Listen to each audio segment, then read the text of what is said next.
The terrifying thing about this family isn't the violence. It's how calmly they destroy each other.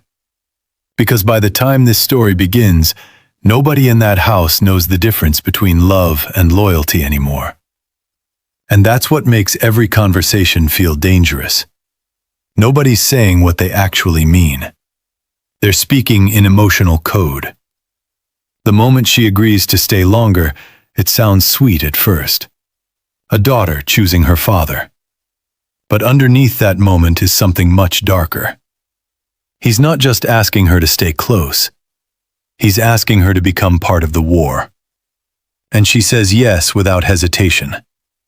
That tells you everything about their relationship. This family doesn't love peacefully. They love through sacrifice, control, and emotional survival.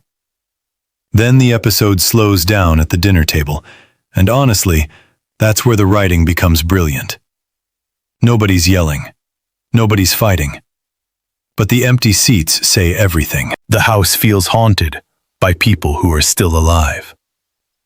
And when she tells her father he isn't remembering the past, he's remembering a dream, the entire emotional weight of the episode changes. Because suddenly you realize this family isn't trying to save their future. They're trying to preserve a version of themselves that no longer exists. That's why every conversation feels so heavy, especially when Jamie's name comes up.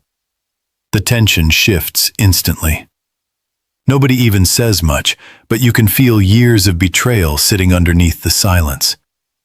And the genius of the episode is that it refuses to explain everything right away. It keeps delaying the truth. Every pause becomes suspense. Every unfinished sentence becomes a cliffhanger.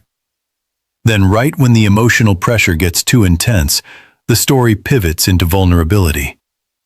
Suddenly the conversation turns toward love, marriage, and the possibility of happiness. And for the first time, Beth stops sounding invincible. That softness changes everything. Because underneath all her anger is someone absolutely terrified of losing the people she loves. That fear finally explodes during the kitchen confrontation. She admits watching her father nearly die broke something inside her. And the scene works because her rage doesn't feel dramatic. It feels traumatized. That's the difference. The episode understands that pain lives in details, in memories, in silence. Even the quieter moments carry emotional pressure. A conversation about loneliness suddenly becomes heartbreaking. A joke turns into vulnerability. A peaceful morning becomes a reminder that this family is emotionally falling apart.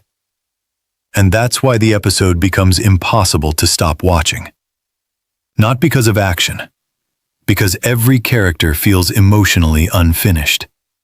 Everybody's grieving something. Everybody's hiding something.